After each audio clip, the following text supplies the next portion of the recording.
to see you. Hello. 2 big wins following the international break, so you must feel in a good place heading into Sunday. Yeah, 2 very important wins. Very good feeling about the games as well, and preparing for a big match for Sunday. Ben White, Bukayo Saka and Martin Odegaard missed the trip to Spain in midweek. Have they got any chance of featuring on Sunday? If there is a chance, would be after tomorrow's session, because they haven't done anything yet, so we will have more information tomorrow. And just to check, Merino and Gyokeres picked up head injuries on Tuesday. Are they absolutely fine? Yeah, they are fine. They will be available. William Saliba, an unused substitute on Tuesday. Can we expect him to come straight back into the starting 11 on Sunday? Let's see. Obviously, he's been carrying an injury. He's done really well to be available for the last match. And he's really pushing it. So we'll decide tomorrow what's the best start. And today the club announced a number of changes at a boardroom level. Will that have any impact on what you do here on a day-to-day basis? No, well, there have been quite a lot of changes since I arrived at the club.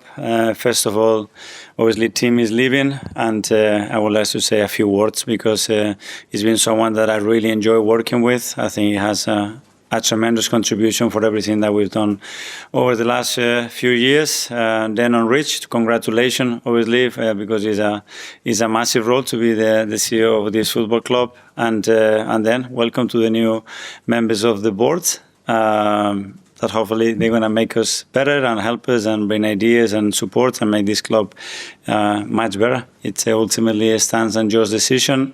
They've been incredibly supportive, so we move on again. And finally for me, it's still very, very early in the season, but just how significant is this match in terms of the title race, in terms of staying close to Liverpool and potentially building a gap to Manchester City?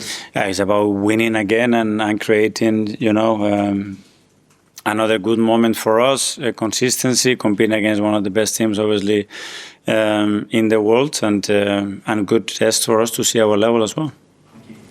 Go to Nif from PRP.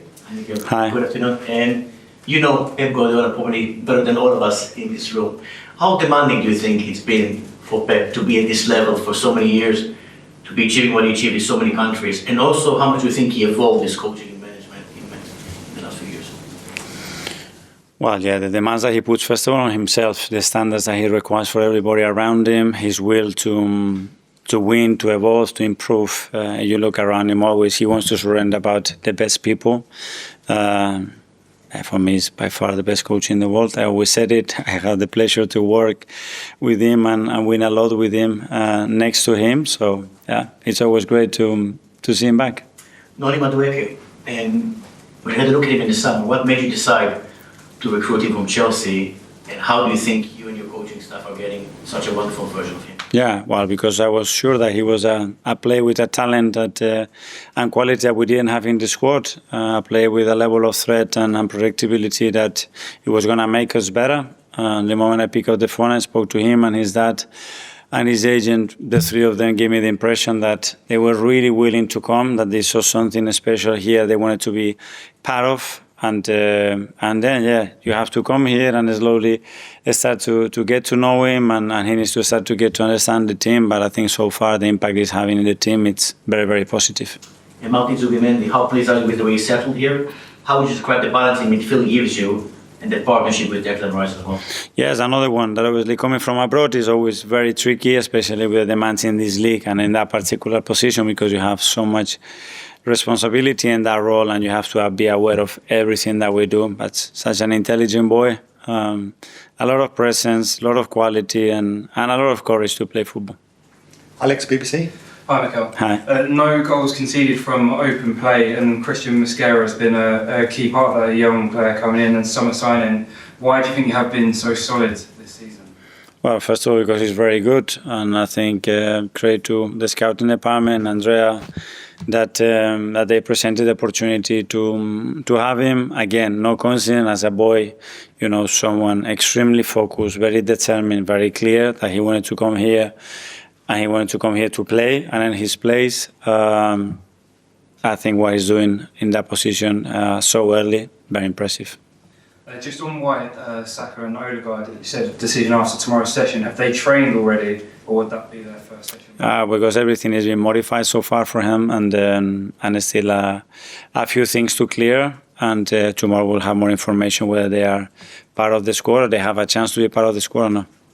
We've spoken about the evolution of football and how the style is changing. A lot more teams going more direct. Are you expecting a different type of game than usual against Manchester City on Sunday? There will be moments, but there has been in the past as well in the last few years, and obviously they have certain different qualities, especially in the back line, and since they recruited Erling as well, they always modified a few things because of the quality of individual, which is normal, and there is a tendency in football, especially because there is as well all the tendencies in the way teams are defending that obviously has certain implications to how teams react to that. Ian, Talksport.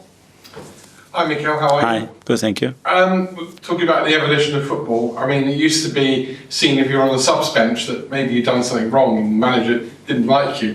We saw in midweek, your substitutes you brought on won you the game in the Champions League. So, explain to me how the evolution has happened in terms of subs and how important they are to you this season.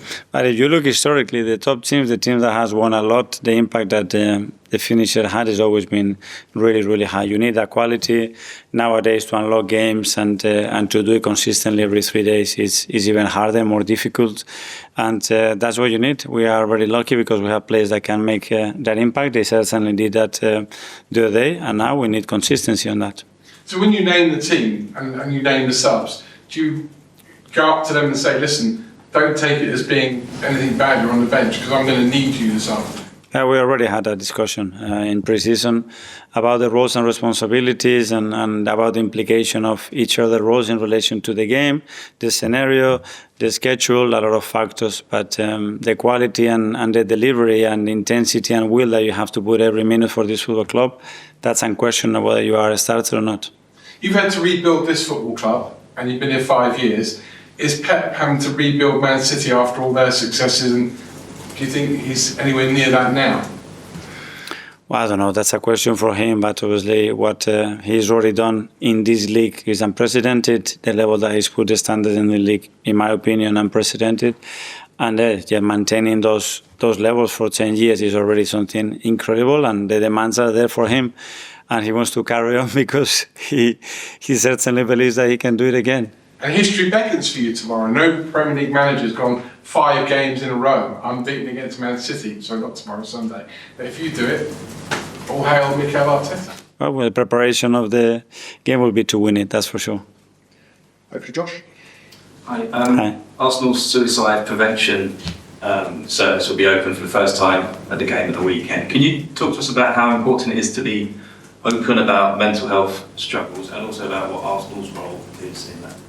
Well, first of all, very proud that the club again takes the initiative and takes a serious problem that is out there in our society, and get practical solutions, and to create a safer space as well for our supporters to be able to raise their hands and say, listen, I need help, and this is the space to do it.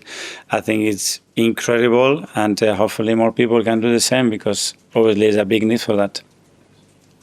Simon from the Evening Standard. Hi Mikel, a surprise a few people when the news about Tim was announced this morning. Was it a surprise for you? How much were you aware of these changes coming in? Well, I was aware in certain moments, and I had various discussions with Josh especially, and as well with Tim. And it's not the first time that it's happened since I've been here. And again, incredible gratitude towards Tim, what he's done for the football club, what he's done for the team, for myself personally as well. And everybody's in different phases of their lives and requires different things, and that's it. We move on. And I think supporters will see a big change like this and wonder what comes next and what the future looks like. What would be your message? Wonderful future. That's the only thing that I embrace. Is so positive about it, and every time, and I speak to Stan and George and how willing they are, the projection that they have, the vision they have for the football club, the people that we have around it. There is no question that big things ahead.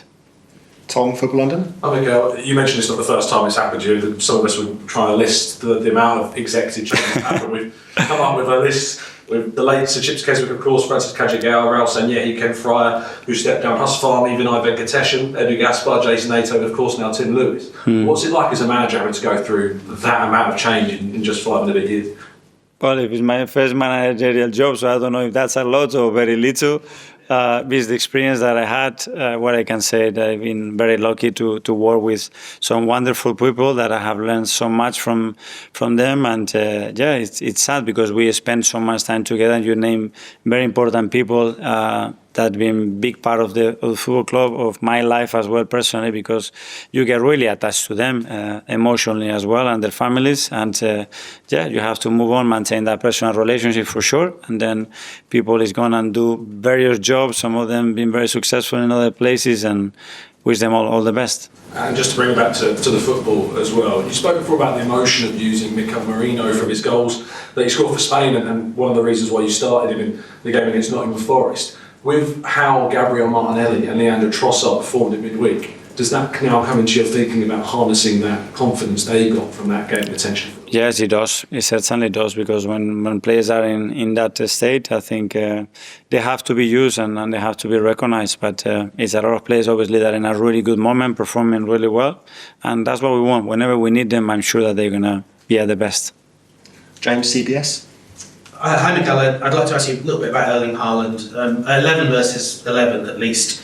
Your defenders have done a really good job of restricting that supply. I think it's 2 shots on target in the last 4 games. What has your team got right taking on Haaland? Well, it's a lot of things that you have to get right. He's a player that doesn't need much space, much time, or situation to generate big chances, especially when he's in and around the box. But yeah, preventing the source sometimes is the best thing to do it, and we have to do it again. And you've allowed 2 open play shots on target in your last 4 games. Been a real hunkering down since the United game. Do you feel like this level of defensive quality you're showing now, is that the benchmark, or is that beyond what you were expecting? Well, it's certainly what we are doing today and what we have to do on Sunday and the following games, and there is still a lot of things that we can improve, and we know that we are very aware, but it's a very big foundation to achieve what we want. Okay, last 2 in the As Live section. Firstly, Giles, 1 goal. Hi, Mikel. On Tuesday night, lots of people picked up on a clip of you sort of screaming at Eze to come out to the touchline and really come to the touchline and let Calafiori sort of go into the central areas. Is that sort of how you sort of envisage Eze playing here, much more on the sort of touchline winger than someone coming inside that maybe we've been used to when he was at Crystal Palace? Sorry, can you repeat the question? Just on Eze and Tuesday night, there was a clip doing the rounds on social media where you were sort of spotted really calling him to get to the touchline and stay tight to the touchline to sort of move inside. Is that this sort of your vision for Eze, more of a touchline winger than someone? No, depending what the position does. Is one space or another? It's never the same, because the space and the difficulty for the opponent will be in different things in relation to what they want and what we want to accomplish with that. Does it depend on the fullback he's got behind him at times as well? Say Calafiori likes to come inside, but if Hincapié, who we know looks like he's more of a overlapping fullback. Yeah, defending where that 9 is defending, especially if it's our left or right side, the behavior of that winger when the ball is in the opposite side, the attacking midfielder, ours, especially if it's higher or deeper, it's quite a lot of things to consider before we make that decision. Okay, Phil from PA at the back. Hi, Mikel. Myles Skelly's celebration of this fixture obviously attracted quite a few headlines last season. Are your players free to celebrate as they wish on Sunday, or have you said to them, rein it in? Well, that was done. That's it. That's part of it. There's been a lot of celebration and non-celebration over the past from a lot of teams, and that's it. We don't. That every experience is to learn as well, and we certainly learn from that one.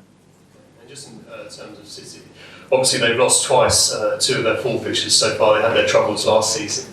Do you think that they are proper contenders this year, or do you think it's going to take them maybe 1 or 2? I think so, without a doubt. I mean, knowing really well Pep and the demands that he's going to put there, the mentality that they have in that football club, the squad and the players that they have, I mean, they're going to be there for sure.